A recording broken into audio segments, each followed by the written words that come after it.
station in LaPorte County is 96.7 The Eagle. Welcome to Sound Off on 96.7 The Eagle, LaPorte County's original social media.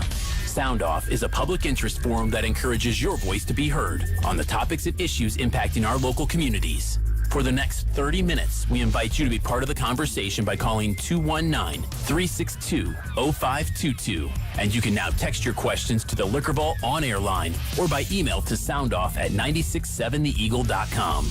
This is a topic-based program, and we ask that you keep your comments brief, concise, and related to the topic being discussed. The views expressed on Sound Off are those of the hosts or callers and do not represent the opinion of 96.7 The Eagle, Spoon River Media LLC, or the sponsors.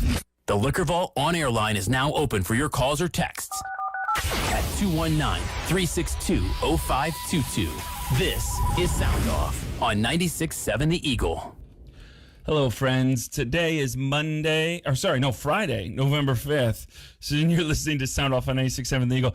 That's probably essentially how this show's going to go. So bear with me. It's Monday in my heart. It's Friday in reality. I've got a case of the Mondays. But no kidding. But it's Sound Off, right? So how bad can it be? My name is Nate Laux, and it's an honor to be your host today. In the studio with me is the City of LaPorte engineer, Nick Minnick. I'm glad to have Nick with us. If you have a question for our guest today, call or text the Liquor Vault on-air line at 219-362-0522 or email me at soundoff@967theeagle.com. Now, I want to talk about something real quick before we get into our guest. No, on this day in history today, because I want to talk about what's going to happen over the next month or two on the show. Now, I know many of our guests love topic days, and we're going to have those days, but you might see a little bit fewer of them because we've got a lot of guests we're trying to get into. With social media and things like this, there's more opportunities to talk to other community members about what you might not like or what you find problematic. But there's not always great avenues and great opportunities to talk to community and civic leaders. And so when we get the option to do that, we want to make sure we can do that. So coming up on the show over the next month or so, we've got obviously Mayor Tom Dermody will be back for the city of LaPorte.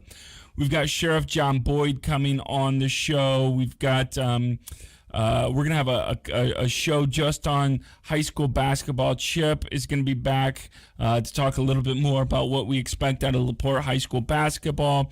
And just lots of good shows coming up. So if you see some fewer shows for topic, it doesn't mean we're getting rid of them. We just wanted to kind of let you know that you might see a couple more in the next month or two, a couple more guests just as we finish this year off to give you the opportunity to talk to your leaders and the people leading your city, county, and state.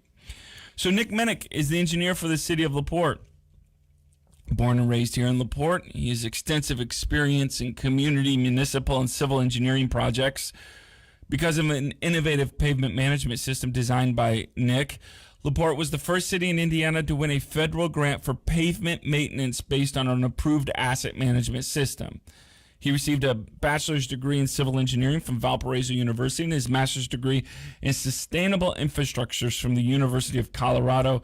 He is a member of Northwest Indiana Society of Innovators. I am glad to have you here with us back on the show for the first time, I think, in a year or so, Nick. Glad to have you back. How are you? Good. Thank you for having me. So you are a member of the Northwest Indiana Society of Innovators. What does that get you? Free hors d'oeuvres one night 4 years ago, something like that. Hey, you got your master's degree. I do want to, every time I see this. I'm actually short on the master's degree. I have to finish my report. Okay. All the coursework is done. Sustainable infrastructure, though. Yes. What is sustainable infrastructure? So sustainable urban infrastructure is what I've studied, and really it's a combination of a lot of things. So in my classes, I would have people in business, planning, architecture, public policy, and then obviously engineering. And it's really looking at infrastructure as a system and looking at how our cities and our communities work as a system. So everything we do, we try and build a system approach. And then when you talk about sustainability, the definition of sustainability is going to be different for every community, for every individual, because it is very broad. But when we talk about it from a sustainable community standpoint, we want to make sure that we're utilizing our resources the best we can. And those resources are not just our natural resources. Those are our people and our dollars. So we want to be as efficient with the funds that we've been entrusted with by the public to make sure we get the most in the short term and long term to really help this community be the greatest community it can be. And what does a city engineer do most days? Or maybe I should ask, what doesn't a city engineer do most days? What doesn't the engineer is a good question. The simplest way to look at it is we are tasked in my department and then other departments too, but we're really tasked with, I'd say, like management of the common space. So we don't necessarily have as much responsibility utility-wise as, say, our water department or wastewater does on the actual infrastructure. But when people want to build something, when we do a municipal project, all that goes through the office. So whether it be a building permit or us, going out and doing repaving projects, things like that, planning, that type of thing too.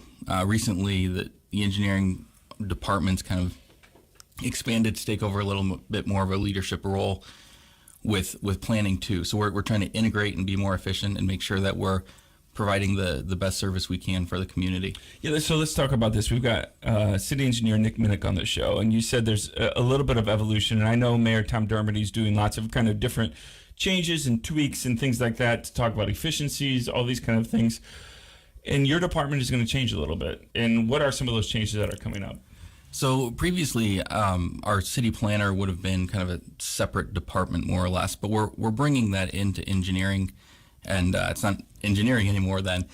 But what we found is over the years, our city planner, the city engineer, and then kind of another group of people, we really are the key folks that help make sure projects move forward, and having division between the two kind of stalls projects in some ways. So anything we can do to try and make sure that we keep things moving and we keep moving forward, and we're providing, like I said, the highest quality infrastructure we can, that's the kind of improvements we'd like to make. Just got a Facebook comment from Andrew Minnick that said, "Great job, Nick. Is this a plant?" No. Andrew's like third, fourth cousin, okay. So it's okay. Great. So let's get to, I know what many people are wanting to know. Obviously, you are not, we've got a streets department, but you are involved in asset management, these kind of things. We had a comment, I think, given to Mayor Dermody in one of our recent shows. They said, "Hey, I don't think any streets got paved this year." Is that true? No, so it's not true.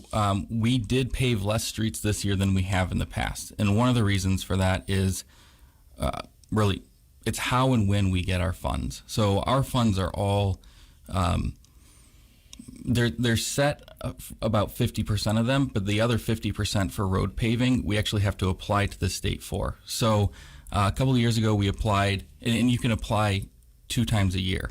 If you get the full amount the first time, you can't apply the second time. So we a couple of years ago we applied, and then we got all of our money, then we got the rest of the money. So we actually did a kind of a double paving program 2 years ago, and some of that was also this spring. So some streets got paved this spring, and then Monroe Manor is also getting paved, part of it this year too. So we've had some paving programs, but we have not had as much in the past because we kind of did double the effort before.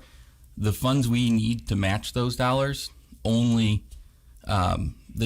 they only generate so quickly. So we can't just keep paving without regenerating those matching dollars too. So we did just get word that our community crossings grant application that was put in July was accepted. We don't know what all we're going to do with that yet. We asked for about $1 million, which matched is a $2 million project. They gave us 946. So I don't know which street they cut off, and we don't get to control that. Unfortunately. So help me understand this, Nick. I'm sorry, I'm ignorant on so much of this, but so this you put forward to the state of Indiana. This is the streets we want to do. This is the estimated cost, and they decide. The state has some kind of, INDOT, I assume, has some kind of decision on whether or not those streets can get done.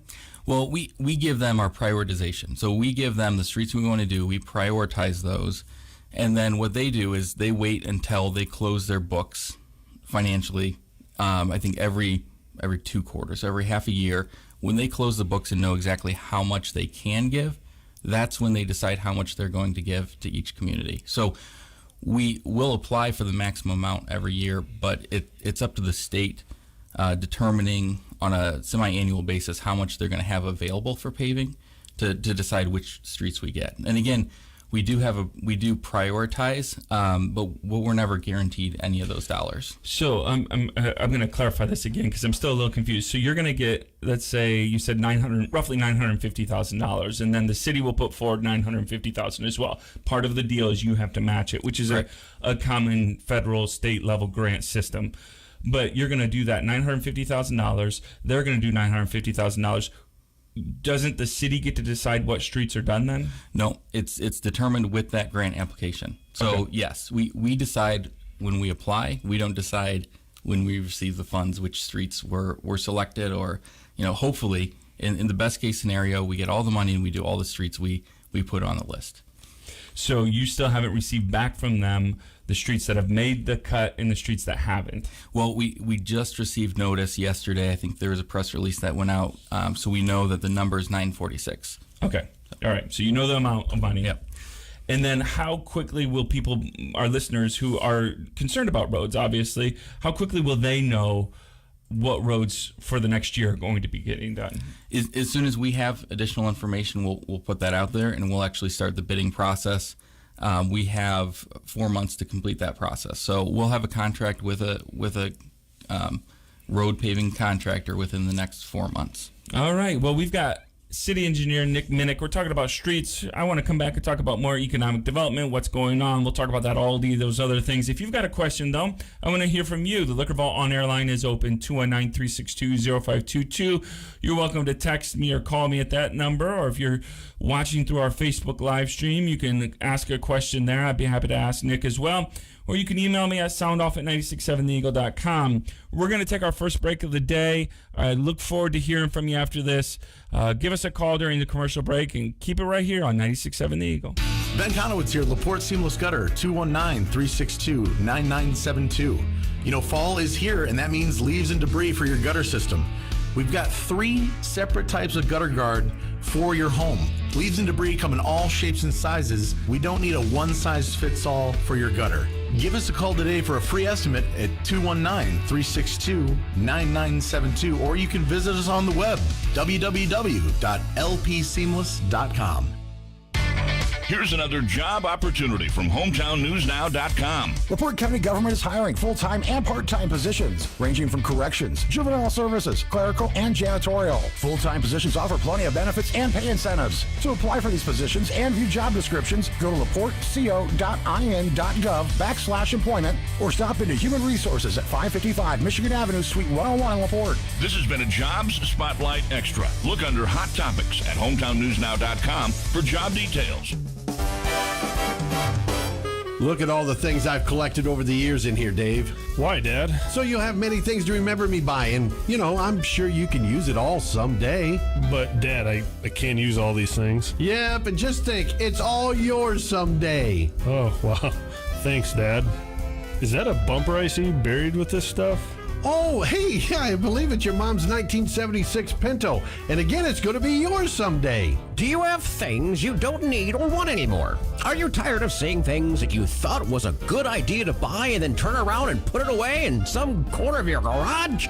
Well, you're in luck. At 96.7 The Eagle, we can help by reading your garage, rummage, estate, or yard sale during Tradio. All you need to do is visit HometownNewsNow.com, click on the Submit tab, and fill out the form, and we'll contact you for the payment. It's that simple. Of course, we do accept debit and credit cards for payment. So listen weekdays at 9:45 for your sale to be read live on 96.7 The Eagle, and check out the listings at HometownNewsNow.com. Your opinion matters. We invite you to share it by calling or texting the Liquor Vault on-air line at 362-0522. That's 362-0522. Now, back to Sound Off on 96.7 The Eagle. Welcome back, friends. You're listening to Sound Off on 96.7 The Eagle. My name's Nate Laux. And if you have a question for our guest, the City of LaPorte engineer Nick Minnick, you're welcome to call or text me at 219-362-0522 or email me at soundoff@967theeagle.com. Nick, I know you're involved in a lot of the new projects that are happening around LaPorte and stuff like this. There is some more trails going in, if I'm right, around Clear Lake, correct? Correct, yeah. Thank you to the Healthcare Foundation, such an amazing supporter of our community. They did give the city a grant to complete the Clear Lake Loop Trail. And then in addition to that, the city is committed, we're hoping through our redevelopment commission, and we'll request some funds from the council for the recovery dollars too. But we're looking at also full reconstruction of Truesdale from Pine Lake Ave to McClung, and that'll include some additional kind of non-motorized active transportation amenities. So wider. We've heard this from a couple listeners before, that Truesdale is one of the worst kind of roads going on right now, and obviously it sounds like you're trying to wait for the Flaherty and Collins property to get done, these kind of things. But within the next year, all of that should be redone, correct? Correct. Yeah, we're looking to hopefully finalize design spring and then have construction start in the summer. Ideally, the majority of the road work will be done by the end of the summer. All right. And then there's some stuff going in Newport Landing as well. And then right by Newport Landing, there's a 7-Eleven. But the what is it that's going in that people are seeing getting built right now in Newport Landing? So at the corner of Pine Lake Ave and Truesdale, we have the Kensington development. So Kensington's a developer we've been working with for a number of years, and they're looking at, I think it's fairly public knowledge, it's a replacement Aldi. So our current Aldi, obviously the city more so on the mayor and Burt Cook and others to work with grocers to make sure we don't leave that gap on the west side, but it is a great opportunity for us to have a very, very nice new, very functional Aldi here in LaPorte. So.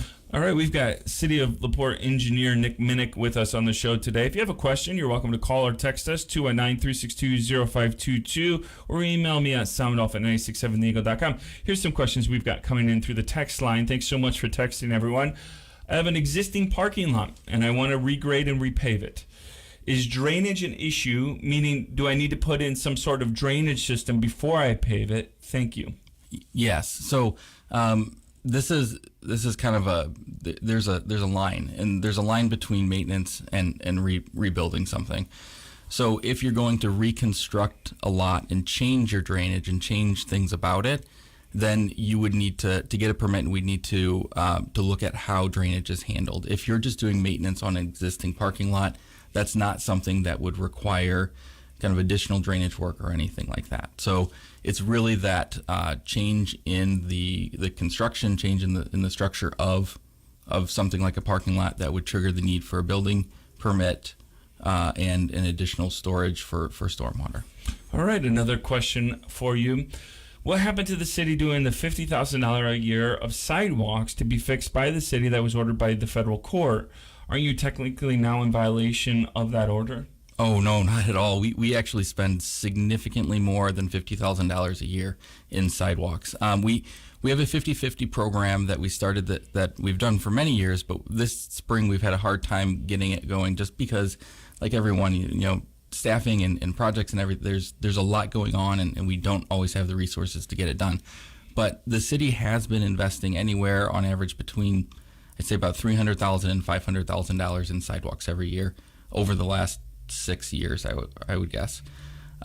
Those sidewalk programs don't always come straight from our ADA budget, but they come from other sources too. So like I mentioned earlier, the Community Crossings paving program, we do a lot of ADA accessible ramps and sidewalks through that program. But we are far exceeding the $50,000 a year. The other thing that we're doing is our last sidewalk inventory was in 2007. We've done a lot of work since 2007, so we're looking at updating that inventory over the next couple months, using staff resources to get that done. And then that's going to help us to better lay out a plan for sidewalks moving forward. But we have been working very diligently at trying to fix sidewalks throughout the city. There's a lot to do. There's just, I think what people really don't understand is there was a lawsuit, and as part of that lawsuit, there was an agreed order. That agreed order How long essentially ago was this lawsuit, by the way? around 2007. Before you started it? Yes, Okay. yeah, and everything was finalized. I think 2013, something like that. But what came out of that was the city signed an agreed order, and unlike municipalities across the state, part of that agreed order was we essentially took control of the sidewalk network. So before that, since the early 1900s, the city had in the books an ordinance that stated that it was property owners' responsibility to construct and maintain sidewalks. So with that agreed order, essentially we took ownership of, all of the previously deficient sidewalks that may or may not have been constructed well, and then took on the responsibility of making all of those ADA accessible. So we have been working quite a bit. We utilize federal funds, we utilize state funds, we utilize our own local funds. We do everything we can to try and get as many done as possible, because we're on a timeline. We need to get it done, and we're kind of, like I said, diligently working to make sure that all sidewalks in the city are ADA accessible. It won't be done next year, but Do you think you are closing the gap, though?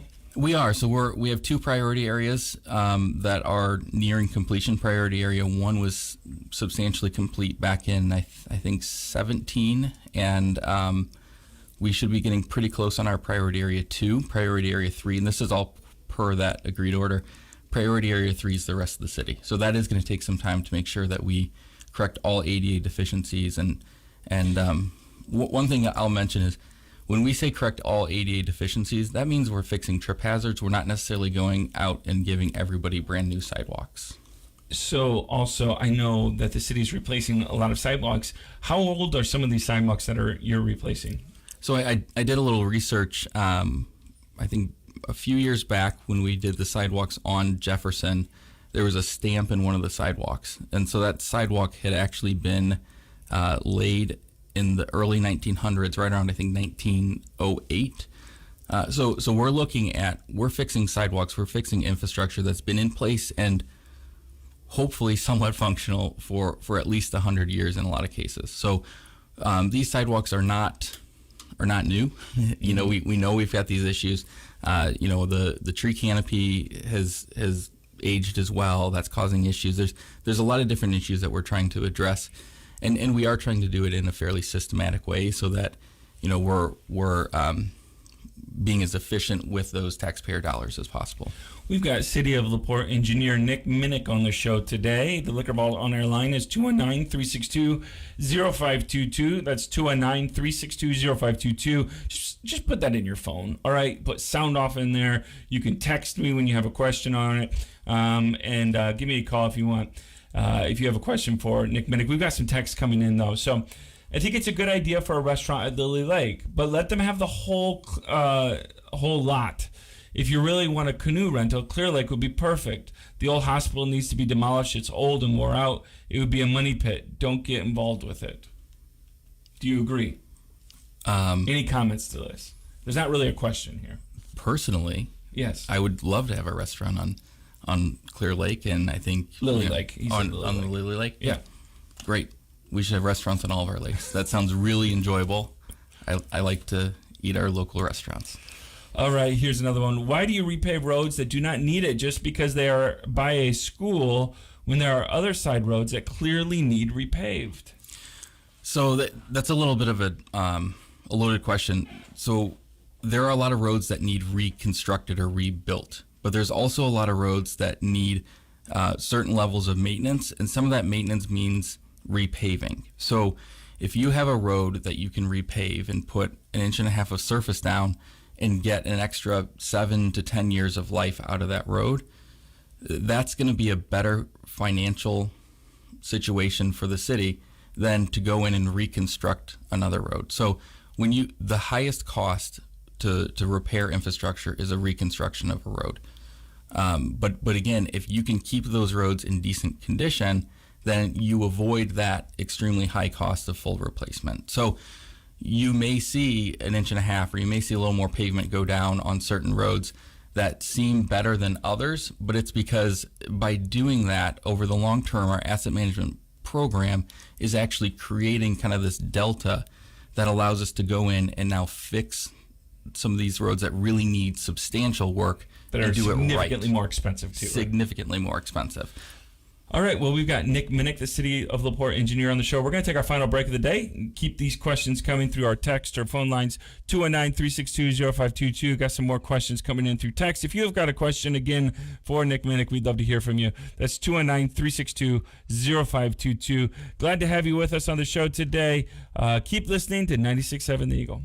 Tire sale on now at both Cannon's locations. Brands like Michelin, Hankook, Hercules, and Cooper. Rebates of up to $160. Free alignment inspection and schedule your fall tune-up, oil change, tire rotation, brake inspection, and winter-ready inspection, all for $56.02. Don't wait weeks for auto repairs. Same-day appointments available. See the experts at Cannon Automotive, 2 great locations, 710 Tyler and 909 Boyd Boulevard.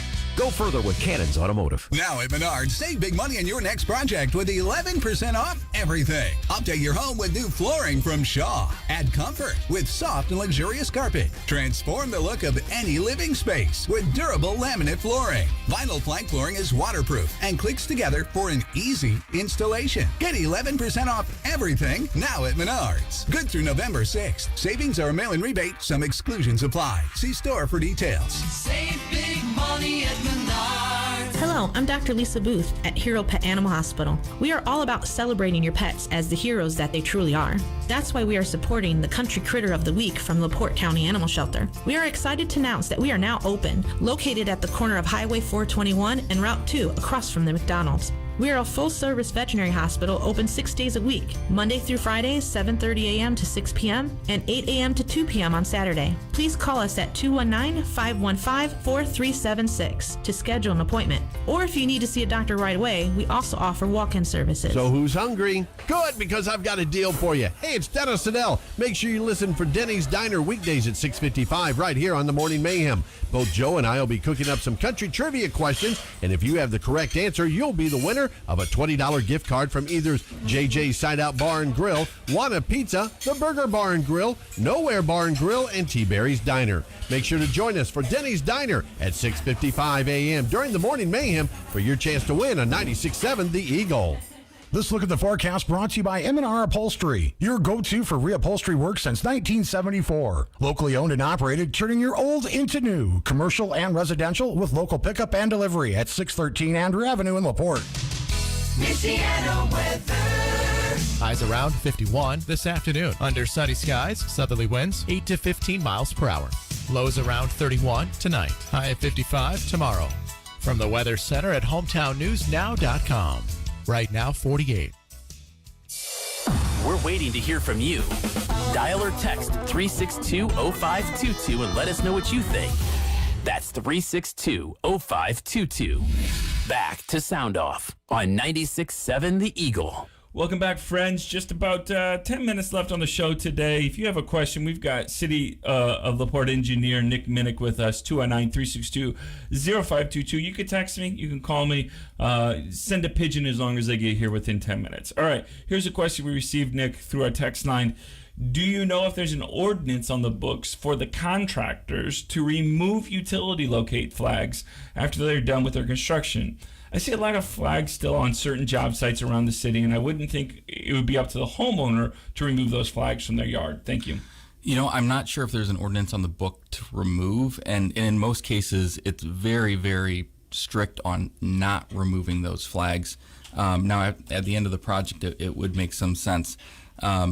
Those flags and the regulations around utility locates, that's more on a state level. So even our utilities have to go through the 811 locate process whenever they do work.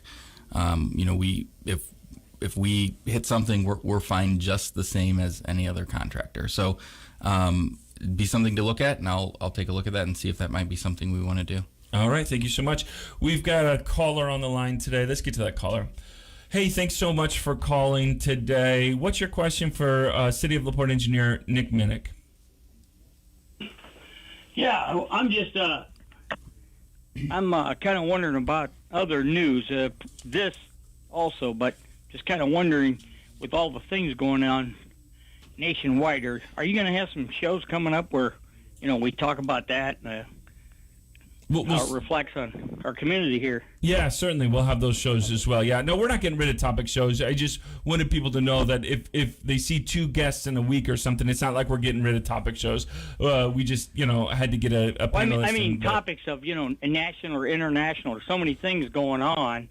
A lot of important things going on. That I'm just kind of wondering when we're going to come back to talking about those things, as they'll greatly affect everybody in the county. All right. Yeah, let me explain a little bit of our philosophy on that. So one of the things that we try to do here is we try to keep this locally based as much as possible, whether it's state or local government and questions. Infrastructure bills, these kind of things will impact you. But there are a lot of things that are happening nationally that won't. And so finding those topics that will impact us, and that could be, again, whether or not, like we had a conversation, whether or not they should reform some of our child abuse laws, these kind of things based on what we saw locally.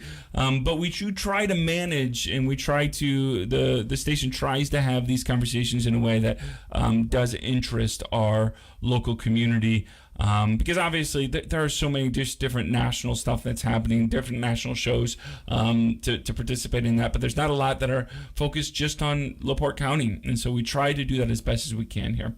Here's another question for you, Nick. We've got Nick Minnick, this LaPorte engineer here with us. Give this listener the best reason that the city needs a Tipton Street overpass. Sure, yeah. So the Tipton Street overpass is a safety improvement. That's the biggest reason we're looking at doing this. Anytime you have an at-grade crossing, whether there's a history of it, which all of our crossings do, or there's not, there's an opportunity for a train and vehicle or train and pedestrian collision at those crossings. So the Tipton Street overpass offers us an opportunity to greatly improve our safety within our transportation network. There's a lot of other benefits to it, but it's first a safety project, but then also, it's a reliability project. So I think the secondary, and then we can kind of keep going down the line, but the secondary benefit is having that overpass creates a reliable crossing.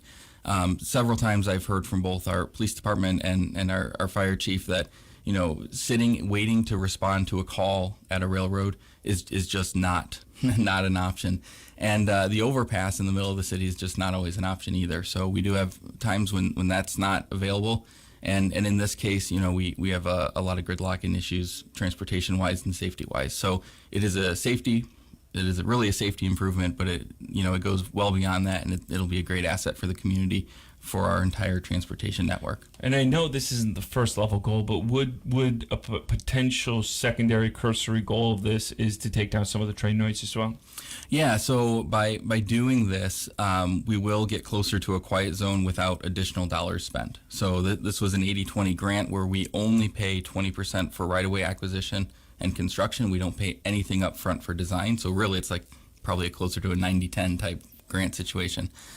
So for a smaller amount on the city's side in investment, we're getting 3 crossings at a place where we don't need to do any additional improvements to get a quiet zone. All right, here's a question for you. What is an update on the North-South Economic Corridor? So North-South Corridor is moving forward, but we've also kind of taken one step back. And after the last round of public meetings and some different opportunities, we're looking at the preferred alternative is reasonable from a NEPA standpoint, from a transportation standpoint. NEPA. So essentially that's the environmental review. It's good from those standpoints, but we want to make sure that it's really the right project for the community too. So we're looking at a couple other alternatives. Those alternatives need to be modeled. So we need to run the model again with some different alternatives so that we know how it really impacts. And that's what's happened so far to determine the current corridors, but we want to make sure that we get this right for our community. But once that modeling is complete, then it will keep moving forward. So are the proposed ideas for the corridor, if I remember right, on those first meetings, there were 3 proposals of where it could go to the north. Are those proposals not the current iteration of probably what will happen? Well, so from those 3 proposals on the north side, one was selected as the preferred to move forward. But from that one alignment, we're kind of looking at some different alternatives. So really, it's not bringing back Seavers Road or 300 or anything like that. It's just taking the current preferred alignment and then looking at, does an extension to Range Road make sense? Are there different things that also make sense, and how would those impact the overall traffic and benefits? Is part of the, is part of your considerations in this to impact? I know you're the City of LaPorte engineer, obviously, but is there considerations for the county residents to impact them the least, or as minimal as possible as well? Is that part of the considerations as well? Yeah, I mean, people are being impacted by the road right now. There's no doubt about it. People are being impacted by our current streets. We want to minimize impacts across the board. So we want to make sure that goods and services can be, move freely on our streets, but also, we don't want people having to deal with additional noise and things like traffic, things like that. This is a whole transportation network issue that we're trying to address.